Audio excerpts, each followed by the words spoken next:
जैसे friction, what is friction, ये सब तो हम लोग जाने ही कि it is a natural resisting force, है ना। ये आप देखिए पेज नंबर 87 में या 86 ही होगा, ये यहाँ पर देखिए लाइन लिखा हुआ है, मैं बताऊंगा, देखो एक मिनट इसमें। हाँ, पेन तो चल सकता है ना। ये देखो यहाँ पर ये लाइन कि this force opposes any relative motion between two objects that are in contact with each other, है ना। यानी we can say that it is a force which opposes any relative motion, है ना, between two objects which are in contact, ये कह सकते हैं ना। रिलेटिव मोशन मीन्स जैसे रेस्ट में ही है ऑब्जेक्ट, और यदि मैं उसको मूव कर रहा हूं, फोर्स लगा रहा हूं ताकि मूव करे, एक दूसरे के अपोजिट में क्या हुआ, एक मोशन में आना चाह रहा है और एक रेस्ट में, वहां अपोज किया ना, क्या। हम्म, ठीक है। पेन की थोड़ी हाइलाइटर ले लेता हूँ, हाँ, कलर ले लेता हूँ रेड, चलिए ठीक है। ओह, ये तो ज्यादा बढ़ गया। हम्म, अभी फिलहाल इसको हटा देता हूँ। हाँ, नेक्स्ट। फिर आइए फ्रिक्शन। फ्रिक्शन में अगर देखा जाए कि हाँ, ये वाला जो यहाँ पर दिखाया रहा है डायरेक्शन ऑफ मोशन, ये देखो ये वाला चीज, है ना, ये डायरेक्शन ऑफ मोशन इधर है और फोर्स ऑफ फ्रिक्शन इधर लग रहा है ना बच्चा। यानी इधर टेंडेंसी है, हो सकता है कि मूव करे, इधर टेंडेंसी है कि हो सकता है कि ये मूव करे। ओके, इधर की ओर कह रहा हूं मैं। तो टेंडेंसी अगर है तो इधर कौन रोक रहा है उसको, फोर्स ऑफ फ्रिक्शन। हाँ, ये हो गया। नेक्स्ट आइए, नेक्स्ट। ओहो, हाँ, ये क्या, एक मिनट मैं अपना नेट चालू कर देता हूँ। हाँ, हम्म, अब देखो थोड़ा सा दिक्कत होगा भाई अभी, कि क्या बना हुआ है यहाँ पर, ग्रुप्स बना हुआ है ना, ग्रुप्स बना हुआ है ना, ग्रुप्स। हाँ, एक मिनट। हाँ, ये देखो ग्रुप्स, इसको कह रहे हैं हम, हम्म, इस चीज को मैं कह रहा हूँ ग्रुप्स, ये जो ऐसे ऐसे ऐसे ऐसे करके बना हुआ है वो ग्रुप्स उसको कहते हैं। ये देखो यहाँ पे लिखा हुआ है ग्रुप्स, वो क्या करता है, ग्रिप बढ़ाता है रोड पे, है ना। देखिएगा जो चक्का पुराना हो चुका होता है वो स्लिप ज्यादा करता है, इवन आप अपने चप्पल में भी देखिएगा कि जैसे जैसे पुराना होता है उसका जो डिजाइन बना रहता है पहले से, वो क्या होता है, घिसने लगता है, तो वैसे केस में आपके गिरने की संभावना ज्यादा हो जाती है क्योंकि वो स्लिप करता है। नेक्स्ट आप आओ, नेक्स्ट अगर आप आते हैं, देखो स्पोर्ट्समैन, स्पोर्ट्समैन जो इस्तेमाल करता है, स्पोर्ट्समैन, उसमें भी क्या लगा रहता है, देखो often make use of friction, है ना, ये सब। या जिम्नास्ट, अच्छा दिया है यहाँ पर पॉइंट, अच्छा दिया है कि जिम्नास्ट, जिम्नास्ट समझते हो ना, वो रॉड वगैरह पे जो अपना करतब दिखाता है, तो वो हाथ में चौक पाउडर, पहली बार में चौक पाउडर लगाता है, ठीक है। देखो यहाँ पर लिखा हुआ है चौक पाउडर, ये बेटर ग्रिप देता है। आप अपने लाइफ से बताइए तो कहीं कोई गेम में ऐसा कुछ करते हैं कि फ्रिक्शन इंक्रीज करने के लिए, बताइए तो। वेरी गुड, कैरम, है ना, कैरम में आप इसका इस्तेमाल करते हैं। चलिए नेक्स्ट देखा जाए, नेक्स्ट, नेक्स्ट अगर आओ,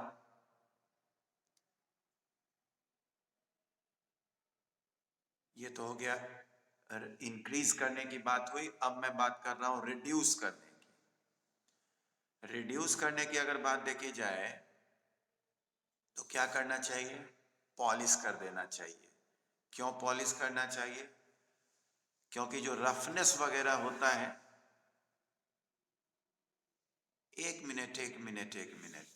एक गड़बड़ हुआ आप लोगों से। कैरम में जो हम पाउडर डालते हैं वो फ्रिक्शन इंक्रीज करने के लिए नहीं डालते, है ना, रिड्यूस करने के लिए डालते हैं। हाँ, रिड्यूस करने के लिए डालते हैं। क्योंकि वो कैरम बोर्ड जो होता है वो खेलते खेलते रफ हो जाता है उसका सरफेस। तो वो पाउडर डालने से क्या होता है कि वो उस जगह पे भर देता है उसको, जिसके कारण वो एकदम चिकना हो जाता है। ठीक है, इसलिए कैरम बोर्ड का जब एग्जांपल लेंगे तो वो किस में आएगा? Reducing friction. जैसे यहां देखो पॉलिशिंग में लिखा हुआ है ये बात, है ना। फिर आप आइए लुब्रिकेशन। जैसे मशीन वगैरह क्या करते हैं हम लोग, उसमें तेल डालते हैं ना, या दरवाजा दरवाजा वगैरह में कभी कभी आपको कुछ आवाज आती होगी, कड़कड़ कड़कड़ करते जाता है। वो क्यों करता है? क्योंकि जिससे वो दरवाजा जुटा होता है, हिंज उसको कहते हैं, हिंज, तो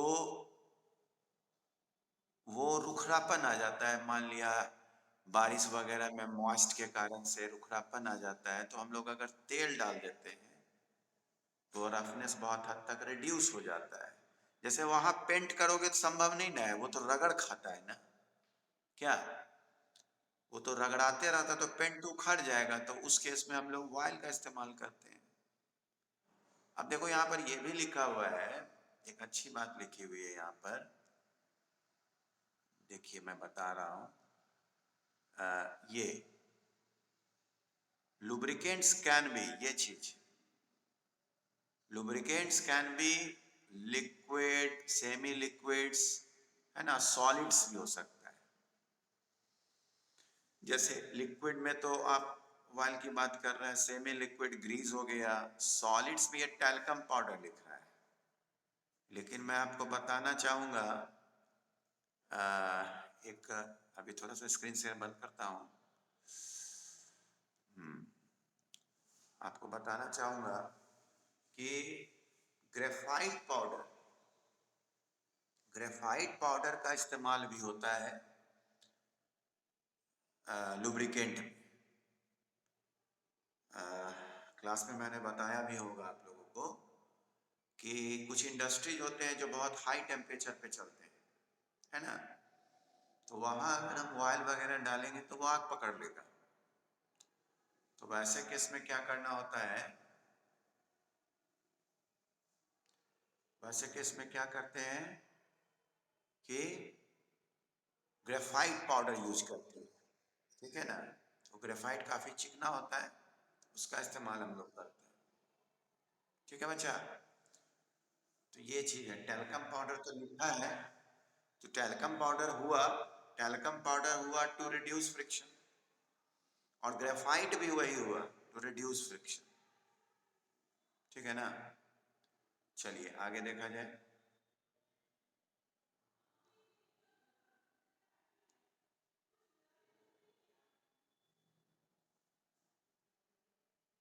हाँ, ये आगे बढ़ा जाए।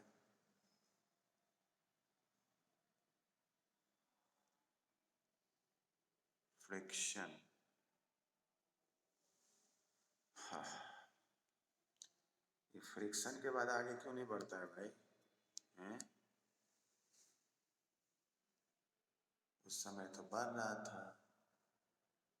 पीडीएफ तो मैं टोटल का अब ले हाँ, अभी भी लगता है ये सब उतना काम नहीं कर पाता अच्छा से। हाँ। बॉल बेयरिंग, है ना, बॉल बेयरिंग है, पंखे वगैरह में भी लगा रहता है। देखो ये सब जो बॉल है, अगर इसमें अगर हम सोचेंगे कि पेंट करें अगर इस जगह पे, तो चलता ना है, मूव करता है, तो पेंट हट जाएगा। इसलिए इस जगह पे क्या करेंगे, वॉइल डालेंगे। ठीक है, ओके। नेक्स्ट नेक्स्ट आइए आप।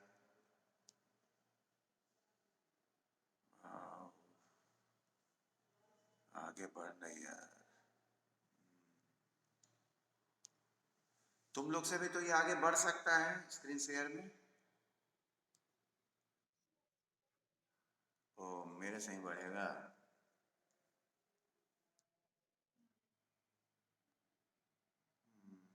ये कभी आगे बढ़ता है, कभी नहीं बढ़ता है। पहले उस समय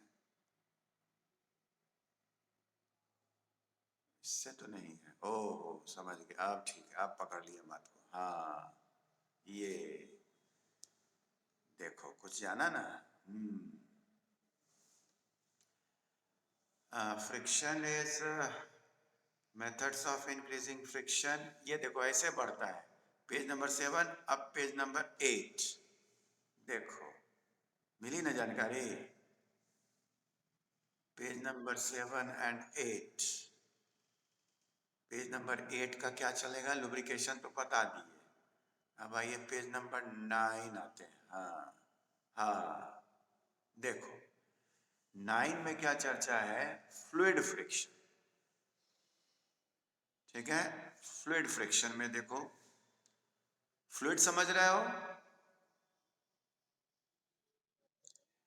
which can flow, which can flow, है ना, जो फ्लो कर सकता है। तो फ्लो करने में तो आपको गैस भी आता है और लिक्विड भी आता है। ये बात यहां लिखी हुई है, देखिए, देखो ये बात यहां पर चर्चा है। हाइलाइटर का इस्तेमाल किया जाए, रेड कलर ही अच्छा होगा। ये देखो, है ना, लिक्विड और गैस दोनों को मिलाकर करते हैं, लेकिन मैं यहां सिर्फ लिक्विड की बात करूंगा। ठीक, तो ये भी फ्रिक्शन लगाता है। ये मैं यहां आपको इस पे बताता हूं, बोर्ड पे देखो, बोर्ड पे फ्लूइड फ्रिक्शन। इसमें क्या हुआ कि जैसे ये बीकर है, ठीक, और इसमें मैंने पानी डाला, ठीक है। तो एक तो हुआ कि कोई चीज चल रहा है इस पे, जैसे छोटा सा ही एक सिक्का हम ट्राई ले लिए, है ना, तो वो चल रहा है। तो चल रहा है तो क्या ये पानी सिर्फ उसके सपोर्ट में ही है क्या, ये भी तो अपोज कर रहा होगा, है ना, ये भी इसको अपोज कर रहा होगा चलने। प्लस अब इसमें भी तो लेयर बाय लेयर है, लेयर बाय लेयर है ना। क्या होता है, और ये बॉटम है, ये बॉटम है, तो ये पानी जब ये लेयर पानी का जब चलना चाह होगा तो ये वाला इसको रोका होगा, और जब ये चलना चाह रहा होगा तो ये वाला इसको रोक रहा होगा, क्योंकि इससे ये कम स्पीड में, जितना ऊंचा पानी का लेयर जाता है फ्रिक्शन कम लगने लगता है। ठीक है, फ्रिक्शन उसके इसमें कम लगेगा। जैसे ये वाला तो एक सॉलिड है, इसके ऊपर का लेयर जो है क्या होगा, उसको ये दिक्कत देगा, समझ रहे हो। और उसके ऊपर वाला जो लेयर होगा थोड़ा फास्ट होगा, क्योंकि ये भी तो खुद मोशन में है, लेकिन ये ज्यादा फास्ट में होगा, ये इसको कम कर पाएगा। उससे ऊपर वाले को, अब ई थर्ड वाले को टू रोकेगा, लेकिन ई इससे ज्यादा तेज है, इसलिए इसमें कम करेगा, इसलिए सबसे ऊपर ज्यादा कम फ्रिक्शन लगेगा वहां पे। ठीक है, तो फ्रिक्शन जो फ्लूइड की बात होती है, वो लेयर बाय लेयर जो अपने आप में वो एक दूसरे को रोक रहा है, that is friction, fluid friction. यहाँ पे आपको दिया हुआ है पॉइंट, पढ़ते हैं हम लोग, देखते हैं again we can to document. हाँ शायद मैं पेज नंबर कितना पे था, 9 में था शायद। हाँ ये 9 हुआ, 7 8 9 9। हाँ ये देखो यहाँ पर बताया हुआ है। ओह ये देखो, ये कुछ अच्छा, ये एक तो दिया हुआ है कि नेचर ऑफ फ्लूइड, दूसरा है shape of the moving object, और तीसरा है speed of the moving object. ठीक है, यानी फ्लूइड कैसा है वो मायने रखता है। ठीक, किसी के हाथ से पेन चल रहा है, जरा स्टॉप कर दीजिए इसको। साथ में थोड़ा रखना जरूरी हो जाता है कि मैं फ्लूइड में पहले लिक्विड को ही लेके आया, जबकि ये आपको एयर के बारे में बता रहा है। और क्या समझाया है देखिएगा, ध्यान दीजिए कि एक एल्युमिनियम फॉइल को वो राउंड शेप में करके गिरा है, और एक एल्युमिनियम फॉइल है जो फ्लैट ही फ्लैट, ठीक, उसको भी गिरा है। अब खुद समझिए किसमें देर से गिरेगा, एक 1 है और एक 2 है, कौन वाला जल्दी गिरेगा? 1 वाला। क्यों जल्दी गिरेगा 1 वाला? क्योंकि उसका जो स्टेप है, यानी एरिया ऑफ कांटेक्ट जो है वो एयर से कम लग रहा है, एयर से इसका पोर्शन कम सट रहा है, इसलिए वो जो फ्लूइड फ्रिक्शन होगा इसको कम अपोज करेगा और इसको ज्यादा अपोज करेगा। शेप हुआ ना, शेप ऑफ द ऑब्जेक्ट मायने रखा, और क्या था? Nature of the fluid.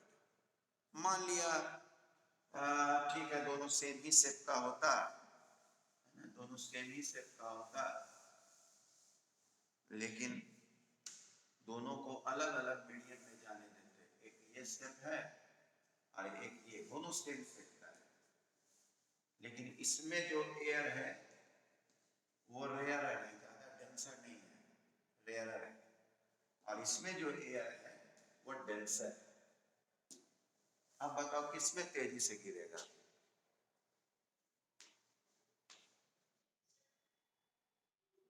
1 में। क्यों भाई? क्योंकि ये रेयर है।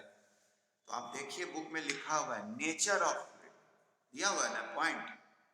देखो यहाँ पे अभी मैं देख रहा था, आइए डॉक्यूमेंट में, हाँ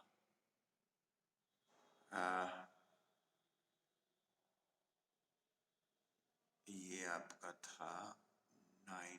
हाँ देखो, देखो nature of the fluid, nature of the fluid यानी वो डेंसर है कि रेयरर है। लिक्विड में हम लोग विस्कॉस बोलते हैं। और शेप किसका बात बोला है? मूविंग ऑब्जेक्ट, यानी जिस चीज को आप गिरा रहे हैं उसका शेप, ठीक ना। और नेचर किसका? जिसमें गिरा रहे हैं, ठीक। और साथ में क्या होगा? Speed of the moving object with respect to the fluid. देखो ये भी बहुत समझने वाली चीज है, speed of the moving object. जैसे यहां देखिए लिखा हुआ है, क्या ध्यान देने वाला चीज है। पेन जरा, हाँ पेन लिया मैं, हाइलाइटर कलर रेड, हाँ ये देखो क्या लिखा हुआ है, ये लाइन पढ़ो। Air resistance for example increases with increase in the speed of the object moving through it. यानी जितना स्पीड ज्यादा होगा किसका? ऑब्जेक्ट का, उतना ही ज्यादा रेजिस्टेंस लगेगा। आप इसका कोई एग्जाम्पल मुझे दे सकते हैं?